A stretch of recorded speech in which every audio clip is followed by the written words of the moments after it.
But we sang His mercy is more, so then what can happen? What can happen? Good.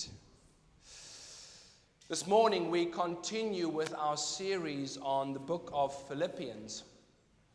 And I've just entitled the message, The Secret of a Sound Mind. Secret of a Sound Mind. So our reading this morning will be taken from Philippians chapter 4. Philippians chapter 4, we just read from verse 8 to 9, just those two verses. Philippians chapter 4, reading from verse 8 to 9.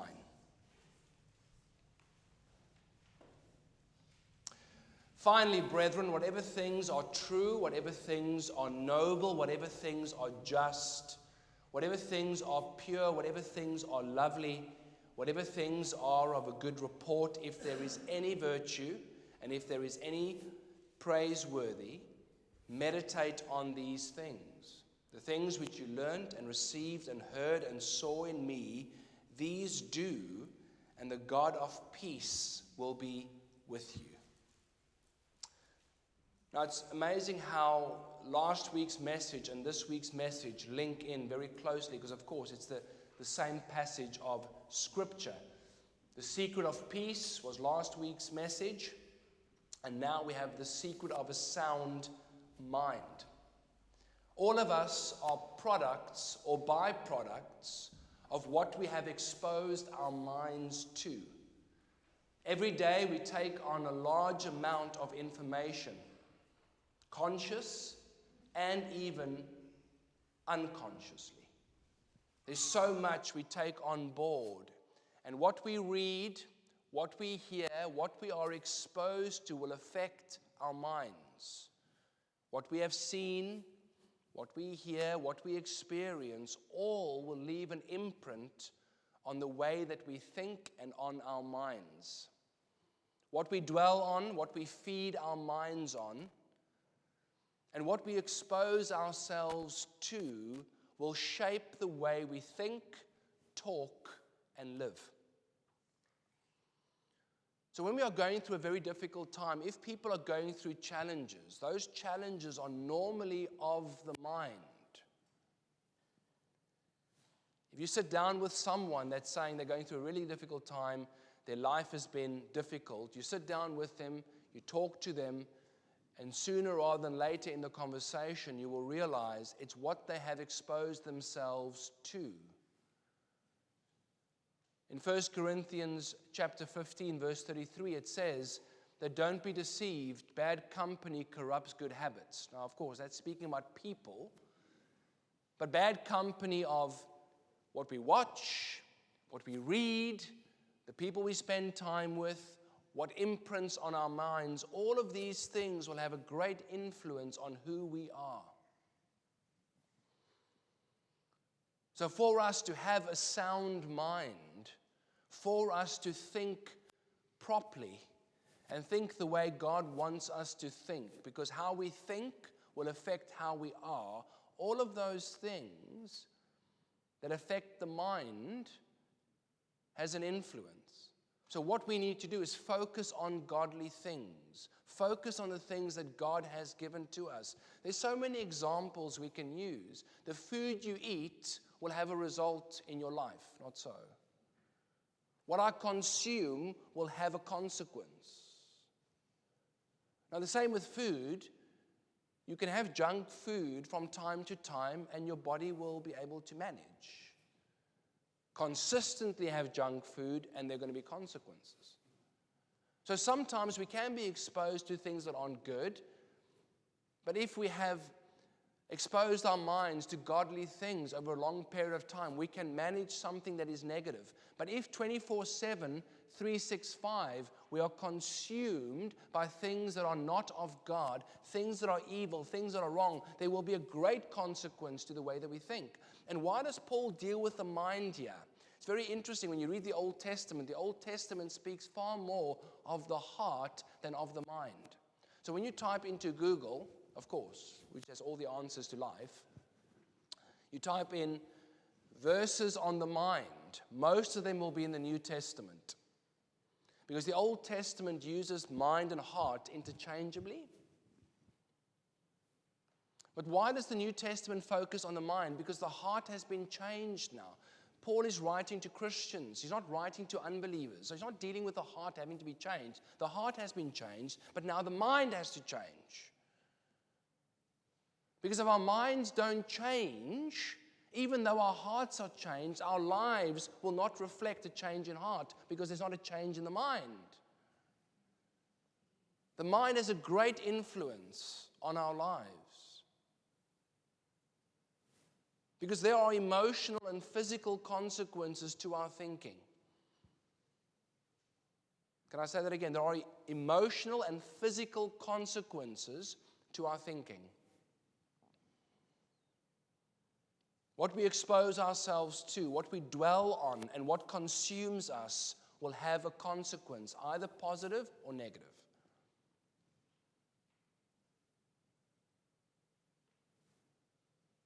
Because many people that are struggling with certain things, and we spoke last week specifically about anxiety or the word anxious. Now, we can all be anxious, and we can all have anxiety from time to time, and you don't want to minimize those who are going through chemical issues with anxiety where it really is a physical thing, and it's important. The same with depression. You could be depressed at times. I will probably be depressed this afternoon at 6:30.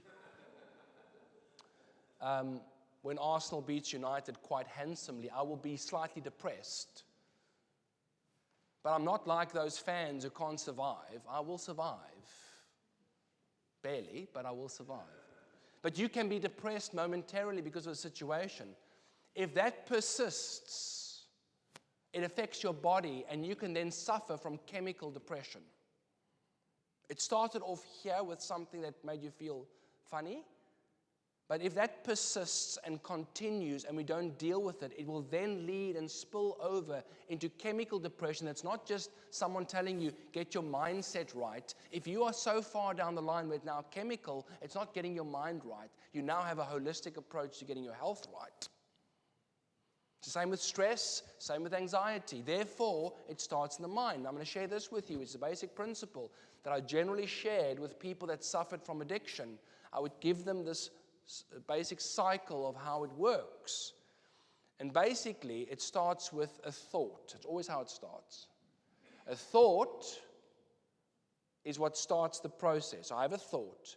That thought then leads to an emotion. The emotion leads to an action.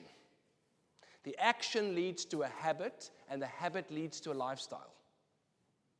So it starts with a thought. The thought then becomes an emotion. The emotion becomes an action. The action becomes a habit, and the habit becomes a lifestyle. So there are many examples. If there's let's say, what can it be? I don't know what it is. What is it with me? Maybe with me it will be a sort of sea salt chocolate that's there in the cupboard. A Lindt sea salt chocolate. It's there. And I need to know that it's there. It must stay there. But if I keep, while I'm working on my sermon late at night, what am I thinking about? Yes, that chocolate. And I keep thinking about the chocolate. Then I'm tasting the chocolate because I'm thinking about it. Then I can't help myself. It has to be eaten now. And then I go sit down again. It was one row. And one row turns into 2 rows. And then once I'm in 3 rows, I drop and give myself 20 because I feel too bad. No, I'm kidding. But generally, that thought, and we have to recognize this, that a thought creates an emotion. Now, there are various things. We're going to get awkward now a little bit, but bear with me. That's the issue for men with things like pornography. You see it, it creates an emotion, it's a problem. With women, it's a romance novel. So when women read romance novels, it's the same thing. You get that emotion. I wish my husband was like this guy because he's so nice. It's the same thing. You think of this thing. You dwell on something. The emotion filters. Once the emotion filters, it drags you. Now, why is this important? Because we live in a world where we are exposed to so many things. And our country is a very serious problem. And why it's a problem is this, that people can say what they want about America, but America always looks forward. Like, doesn't matter if the debt numbers in basically Times Square, they can't fit the zeros on anymore because there's too much debt. Trump will be like, it's okay, we'll make a plan. And there's just hope. In our country, a new government's elected, there's a black hole. It's a very bad black hole. We're all going to have to tighten the belts. Is there anything positive economically in our country? And what does it do to people's emotional well-being? It affects you. So you want your president to lie. It's okay. At least it makes us feel better than tell the truth and everyone's depressed the whole time because there's been depression for 20 years. And what I'm just saying is that what we hear in the news, because the news always go for the negative, you hear that, it affects your well-being and then makes you depressed because you're constantly dwelling on it. And a long period of dwelling on something, a long period of trauma, a long period of a certain way of thinking creates a chemical problem in the long run. And it's no one's fault, but it's unfortunately the situation. If you're living in an abusive situation at home, if your husband is constantly breaking you down, if your wife, if her website is moan.com, it's a joke, by the way, but I just wanted to lighten it was getting very heavy. I was like Rachel Reeves, the black hole. Okay, so I just wanted to get it a bit more positive. Everyone's like, can we laugh? So basically, if your kids are giving you trouble and you're in that situation the whole time and you're dwelling on this, it's going to lead to a problem. And as Christians, you can say, I need to think myself better. You can't think yourself better. This is not self-help what the Bible's teaching here, what we're dealing with this morning. This is not to help you to think better. No. This is not, if anyone knows who Napoleon Hill is. I don't know if anyone knows who Napoleon Hill is. He wrote a book, Think and Grow Rich. That's Benny Hinn's favorite book, Think and Grow Rich. They all love, the prosperity teachers love to use Napoleon Hill. And then that sort of think and grow rich. This is not what it's about, but your thinking will affect the way you live. So the question is, how do we do that? Because I don't have the power to change my thinking if I'm exposing myself to evil. If I'm reading things that aren't good, if I'm exposed to things that aren't good, I can be as strong-willed as I want to. That's my diet. It's going to have a consequence. So when we are stressed and worried and anxious, it will have an effect on our bodies. It will. How do I know that? I've said this before. I love the UK because all the dangerous animals are small. It's too cold. Now we have some folk here that are that I know from South Africa that come from the Durban area. If you ever go to Durban, everything's bigger and uglier there because it's so warm. It's like subtropical. And literally, basically, the snakes are bigger. There's cane rats and big no, everything's just bigger there. No, I love it here. Everything's small. I go, boo, and it runs away. It's great. But I'm afraid of spiders. I'm petrified of spiders. I really am. But only if they've got hair.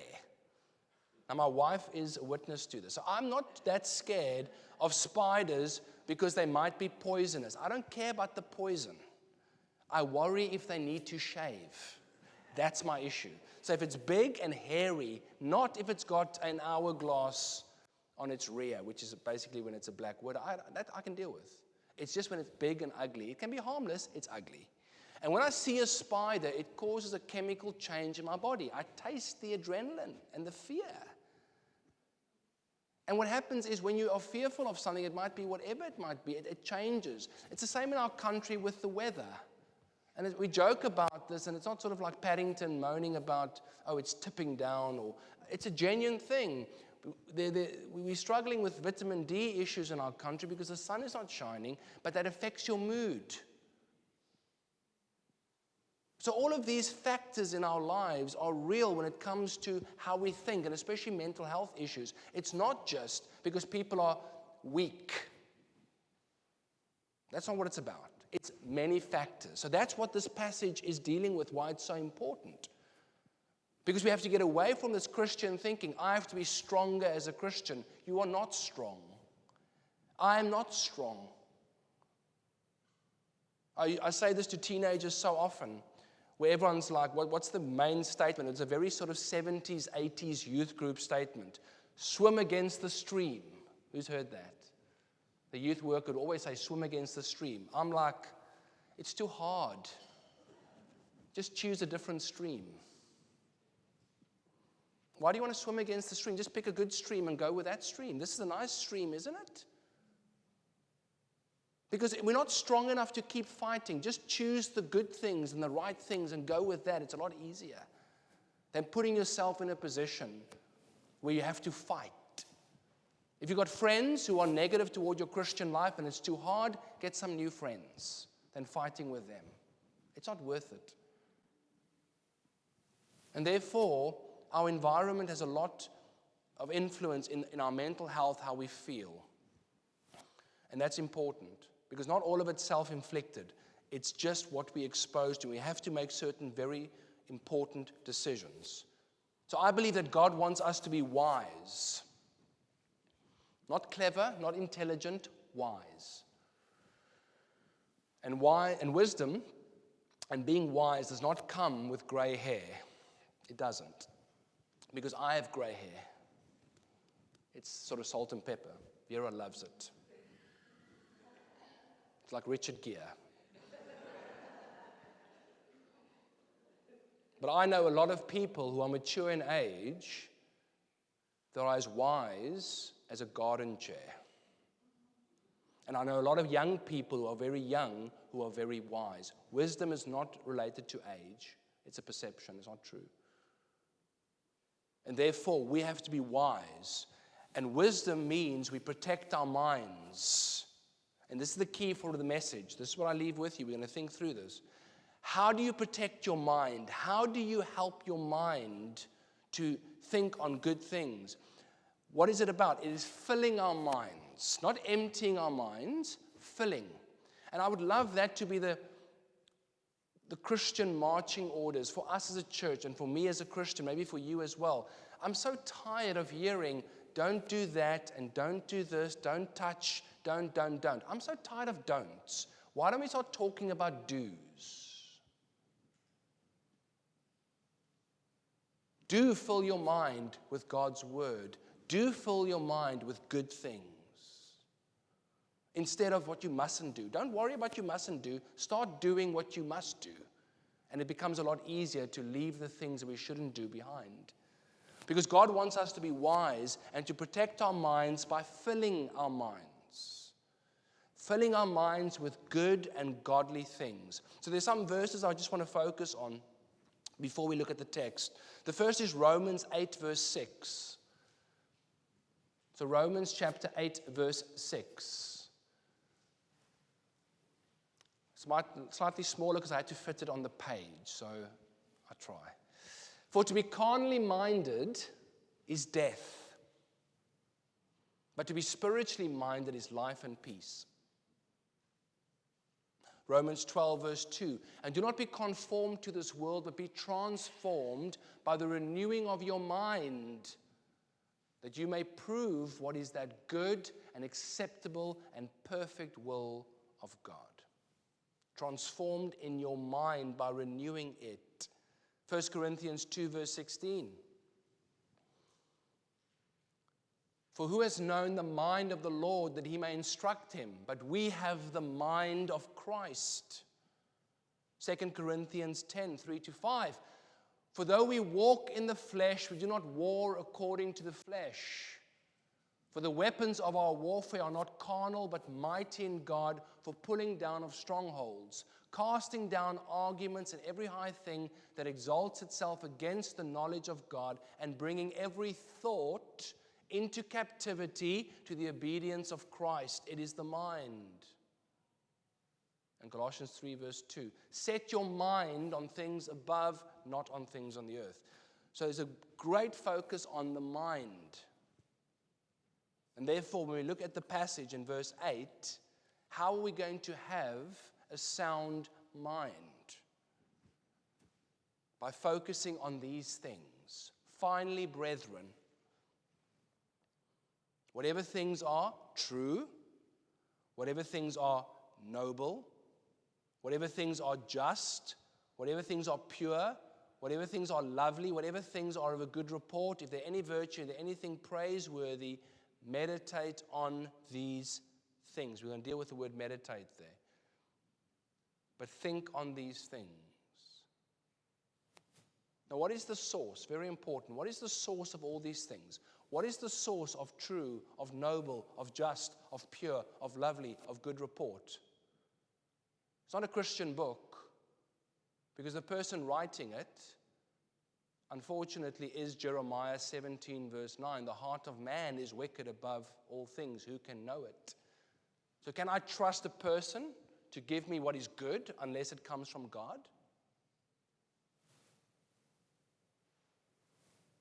Can I find it outside of God's word? No. All of these things, true, noble, pure, lovely, good report, are all things that come from God. All things that comes from the source, and He is the source of these things. So what must I dwell on? I must dwell on God's word. What must I focus on? God's word. And in God's word, I will find things that are true. And the word for true there is truth, of course, not concealed, truth that is known. The worst thing a Christian can do is say, I can't know. We're not agnostics. We are believers because God has revealed His truth to us in His word. Every single Christian has the opportunity, might not all have the time, but we have the opportunity of opening God's word and reading it for ourselves. And in God's word, you will find everything that is true. I can't receive my version of the truth from the news or from books or from the internet. I can't, because I can't trust those sources. The only source I can trust above all things is God's word. I can't trust a Christian book. And the reason why is because it's good to read it, but I need to still discern what the person's writing. I often say, even with the sermon, people come to our church, yes, oh, that was a wonderful sermon, yes, but the parts of me is not always true.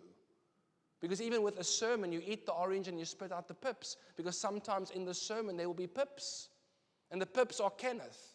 But to basically facilitate the sermon, Kenneth has to speak about Kenneth things. You take that, you can throw that away. What we focus on is what God's word has to say. Any author, any Christian, it's eat the orange and spit out the pips, because they're not true unless it comes from God.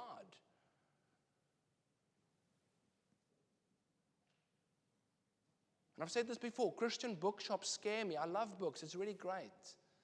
But too many Christians are living in books and not reading the book. Oh, that's profound. I like that one. But it's true. I'm so tired of going. I go to a lot of ministerial meetings and pastoral meetings. And I go there, and the first thing, what book are you reading? I'm like, I'm not cared about books. I've got to work on a sermon for Sunday, and I have to deal with the text. I have to look at the Greek. I have to know how it fits together. Don't tell me about books. And don't tell me about books about leadership. I just want to find my leadership from here first, and then we'll deal with the other things. It's the same with people that love prophecy. There's like 66 books in here that we don't know. Do you think I can deal with extra stuff? Don't tell me about extra stuff. I just want to deal with what's in here first. But many people go to church and all they want to hear is what the prophets have to say. I'm like, whoa, it's extra stuff. It's hard work. Give me what's in here first. Many people love extra biblical things. I don't even know what the 66 books are saying. But what's in God's word is truth and true. So I must focus on what is true. Also, whatever things are noble. And the word for noble in the Greek, then I've given you sort of a general definition there, is worthy of honor or adoration. That which is worthy of my praise. That which is worthy of my awe, worthy of my adoration, and worthy of my honor. People are not worthy of my honor.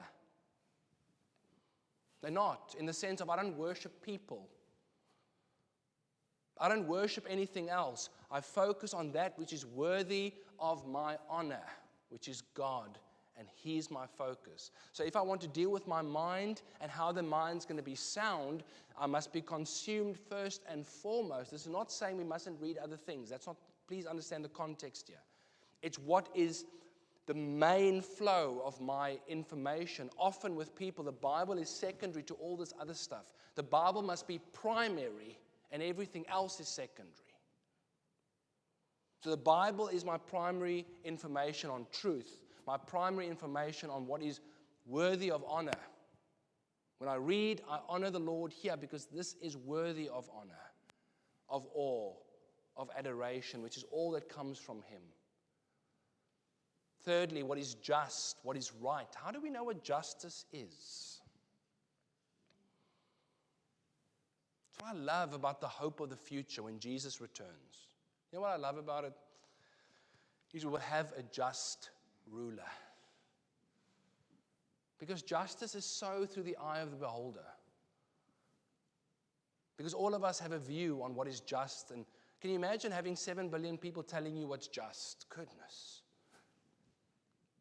So when I want to know what is just, I must come to God's word. If I want to know what is right, I come to God's word, because God's word is right. What is right is all in accordance with God's divine standards. How do I know what is right? How do I know how I should live? How do I know when someone in the world or the world tells me something? What do I measure it against? What is my canon or my measuring rod? It cannot be my opinion. It can't be my feelings, and it can't be what the world tells me. I must measure everything in accordance to God's word, because God's word is the just standard. If it doesn't measure up to God's word, then it's not just and it's not true. And as Christians, this is our measuring rod. We must.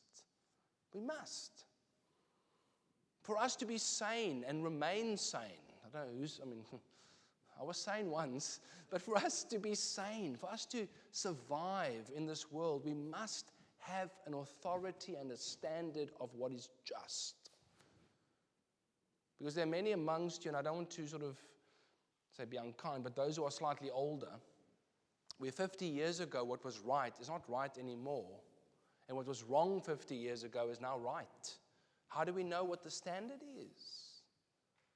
How do you know what is true? How do you know what is actually right? Can't trust this person because they're going to change their opinion 5 years later. But the Bible has stood the test of time of what is right and just. Also, very importantly, not just what is true, not just what is noble, not just what is just or right, but what is pure. Pure, undefiled. Now, is there really anything in this world that has not been corrupted in some shape or form? People mean well. This is not an indictment upon people, because people mean well. Let's use church as an example. Many, many pastors, those who people would claim are false teachers. I know for a fact a family, I'm not going to name names, but a very prominent minister who people now pretty much destroy his reputation because of things he says. I don't agree with him at all. But I know a family that was greatly encouraged by his early ministry where he preached the gospel faithfully. But as soon as the church goes like this, like this, like this, and the teeth get whiter, and the hair gets better, and the perception grows, then people go off track. Because nothing in this world lasts. Any fruit that you leave in your kitchen for too long, it doesn't get better, does it? Everything decays, except God. And therefore, if I want to know what is pure, if I want to hold on to something that's going to stand the test of time from a purity perspective, I must go to God's word, and I must focus and dwell on that which is pure, which is clean and undefiled.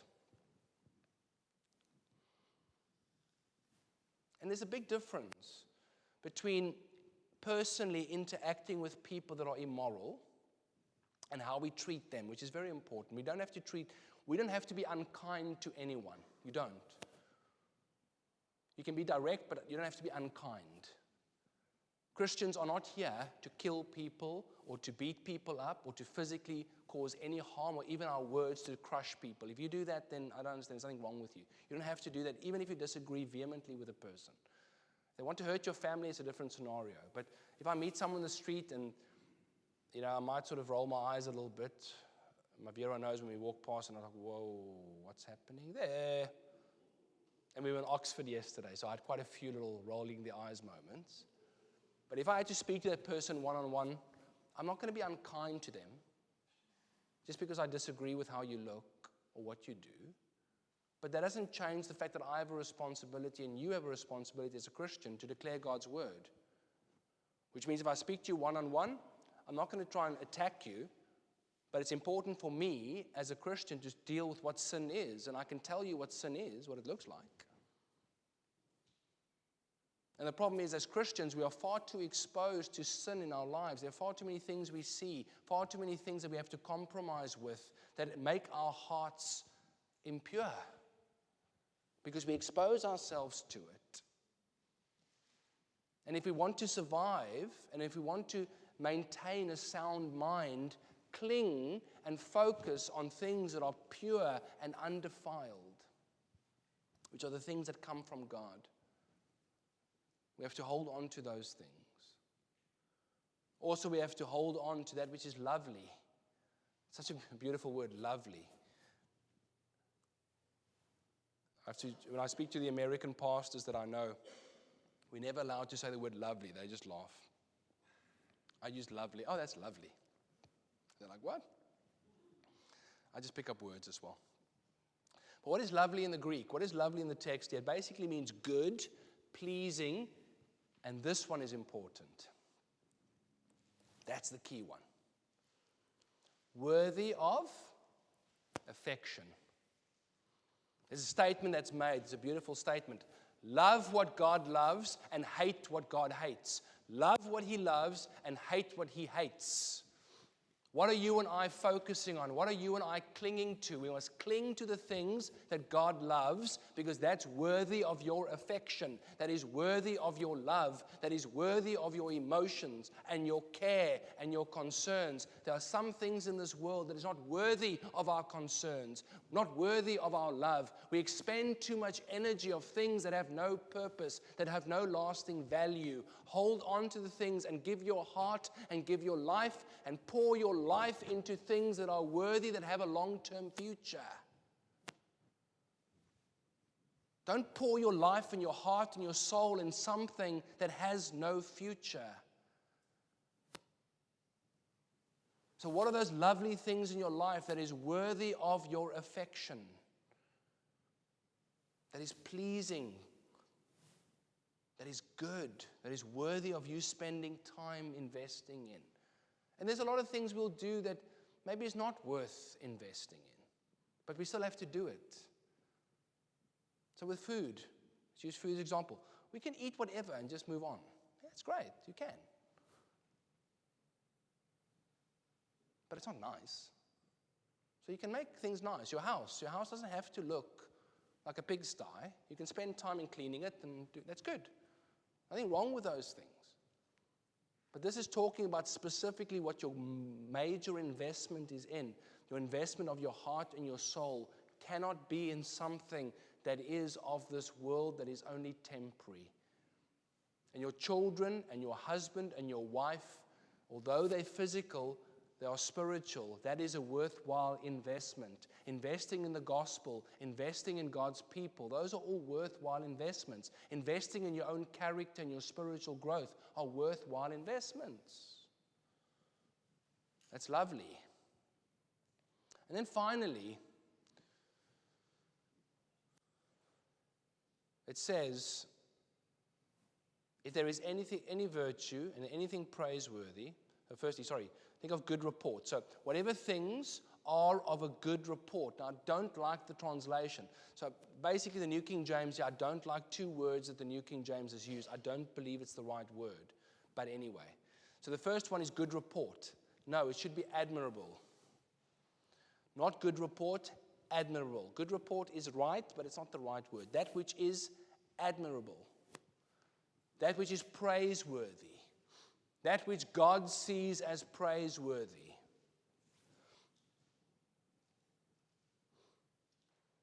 What do you admire? What is worth your admiration in your life?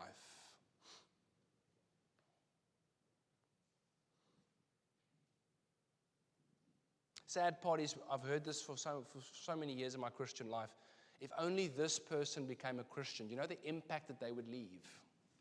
Who's ever heard that? If that celebrity or that sports star or this person in parliament, whoever, if they come to know the Lord, wow, that will be amazing. So I have to admire this person, hope that they come to salvation. I spoke to my dad last night, and my dad, when I phone him, it always starts off with, how are you? Really well, and then turns into a sermon each side. So my dad preaches to me, and I preach to him, and then we close with a hymn. No, I'm kidding. But it always ends up in some, and it's not a debate at all because we sort of agree-ish, but basically it just becomes this sermon. Weird. Anyway, so I spoke about Spurgeon last night to my dad. Because my dad loves evangelism. He's always on the streets and he's sorting things out. So it's always intense. I bring the temperature down a little bit, which is scary. You must think how scary that is. I bring the temperature down. Anyway, so I'm having this conversation. I just tell my dad about how Spurgeon came to faith. Because, of course, in South Africa, if you're Afrikaans, Spurgeon, you know a bit about, but it's not that well known. And I was just saying that one of the greatest preachers who ever lived came to faith hearing a guy who never preaches, who didn't even preach well, who just read a scripture and was just saying to him, young man, look to the Lord. That's all he said. And we think it has to be the preacher, it has to be this great man of God, it has to be these great things. It's not the great things. It's the things that are admirable from the Lord. It's those little conversations, it's the spiritual growth, it's the things that God gives that is worthy of praise, worthy of us focusing on, not the big things. Does the Bible not say in the book of 1 Corinthians that God uses the things of this of the world sees as insignificant to do great things? Not the wise, not the clever. It's the basic things that God uses to do magnificent things. So what we must admire is what God has said in His Word and how God has used people. So whatever's true, whatever's noble, whatever's just, whatever's pure, whatever's lovely, whatever is of a good report. And then, of course, the New King James says, meditate on these things. And I don't like the word meditate. And the reason why I don't like the word meditate is not because of the Eastern connection, because Christian meditation is fine to meditate on something, it's not a problem. But in this context, the word meditate is not good. The reason why is because in the Greek, it's not meditate.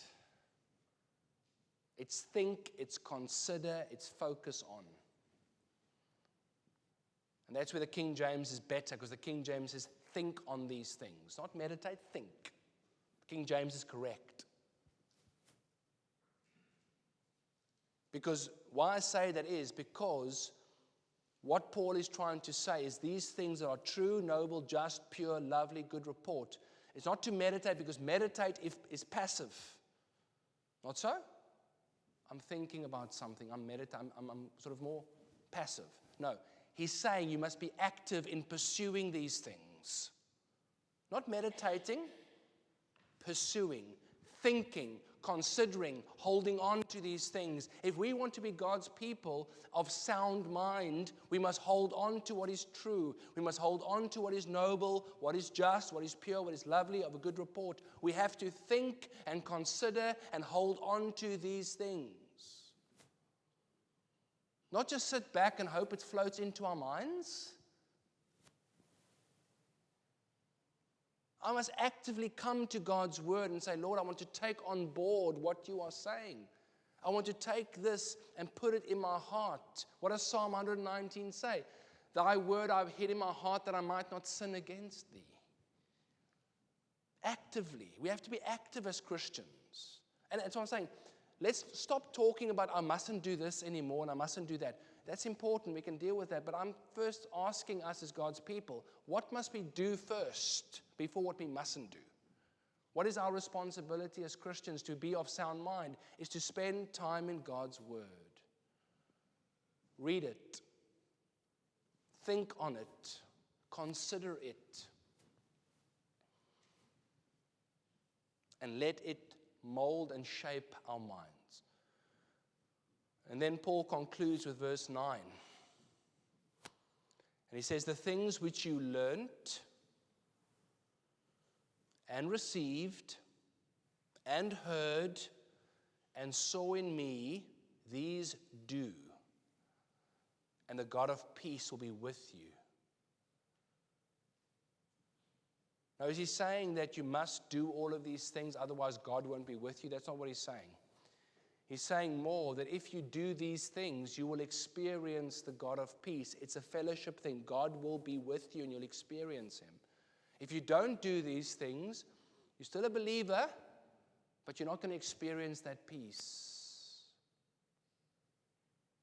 So be anxious for nothing, but everything by prayer and supplication, let your request be done. So if I don't pray, it doesn't mean I'm not a Christian. It just means I'm not going to experience the peace. But look what Paul says, because I don't have the verse at the back, so don't worry about it. I didn't put it in.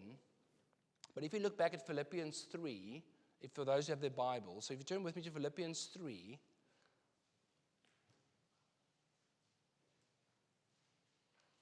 look at verse 17 of Philippians 3, where Paul writes and says, brethren, join in following my example.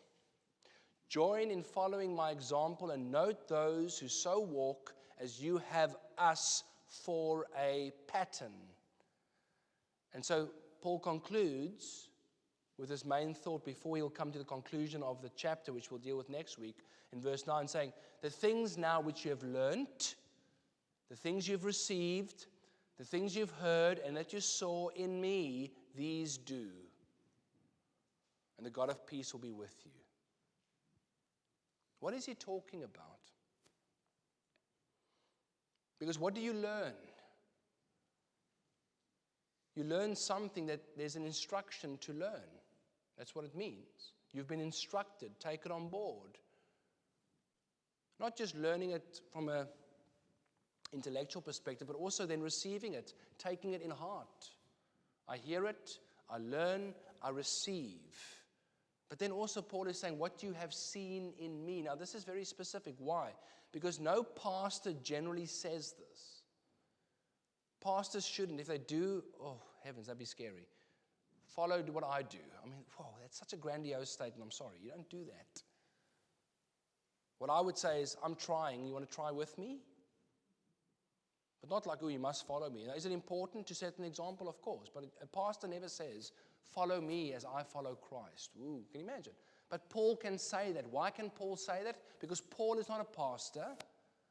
Paul is an apostle. Different, completely different.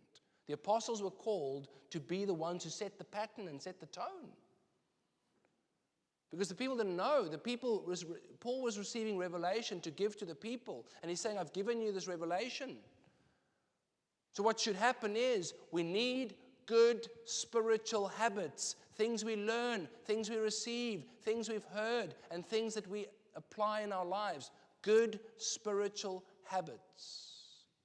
Look what he says at the end of the verse. So what you've learnt, what you've received, what you've heard, what you saw in me, these do.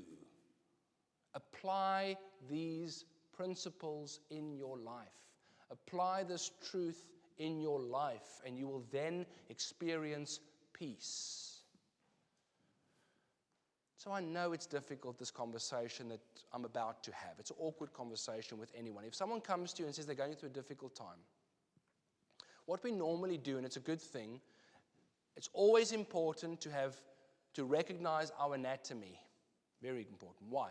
Because God has given to us 2 ears and 1 mouth. Okay? It's the best thing you can learn. Just listen first. That's true. But then there comes the point where we have to ask a question and think through this. If someone's going through a difficult time, what we normally do is the good listeners do this. The bad listeners can't wait to say something. Not me here, but it's me at home. Not that great listener, but I can tell you something. Let me tell you. So, it's difficult sometimes because the bad listeners just want to get in there. And the good listener is this person. But from a general spiritual perspective, if someone's going through a difficult time spiritually, emotionally, and personally, the question we should be asking is just one question. How's your walk been? How are things with the Lord? Are you spending time with Him? Now, it's difficult because it seems very accusative, doesn't it? And you know what then someone will do? Well, my Christian walk is very private. I'm sorry, I don't care if it's private or not. It's my responsibility to ask you, how's it going? Because if you're telling me that you're going through a difficult time, and I can't ask you, how are things with the Lord, then how do you help someone? Because I believe there's a direct connection between what's happening internally in your mind and the turmoil you're going through and your walk with the Lord. Because if your walk with the Lord has been sound and solid, then you'll be able to discern what's happening.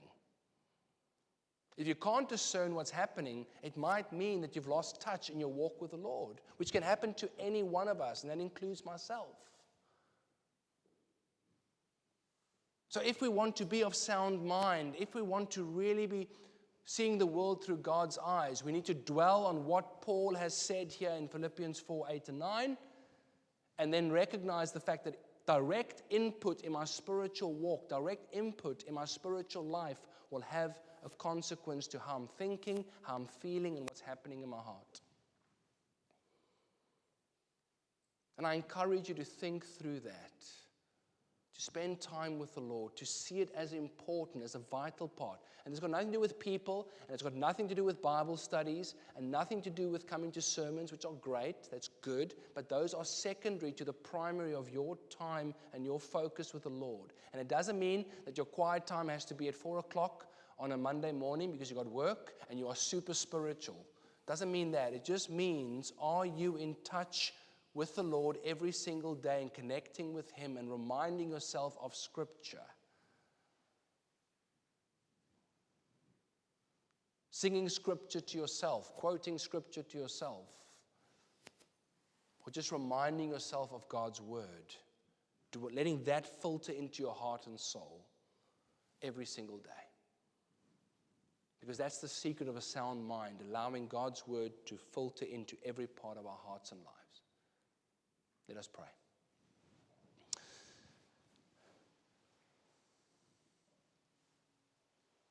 Our Heavenly Father, we thank you for your word, and we thank you for these two very important verses, very well known. We quote them often. But they're so powerful, Lord, as we are instructed by you what to think on, what to focus our hearts on, what to grasp onto, the things that are good, the things that are from you, things that are pure, the things that are noble. We are so consumed by the things of this world, and we know, Lord, that your word is like spiritual detergent in our hearts and minds. And help us, Lord, to apply your word, to clean out those areas, to clean out that negativity and that evil that sticks to us, really. So help us, Lord, to do that. I just pray for all of us. It's not about being on a higher spiritual level than the person next to me at all. It's all about, in our daily lives, Lord, to walk faithfully in you, and you work in our hearts and lives. Our spiritual journey is very individual. It's our journey and our walk, and help us, Lord, to walk faithfully. So I encourage us together as your people to recognize that the first place we go in all things is go to you.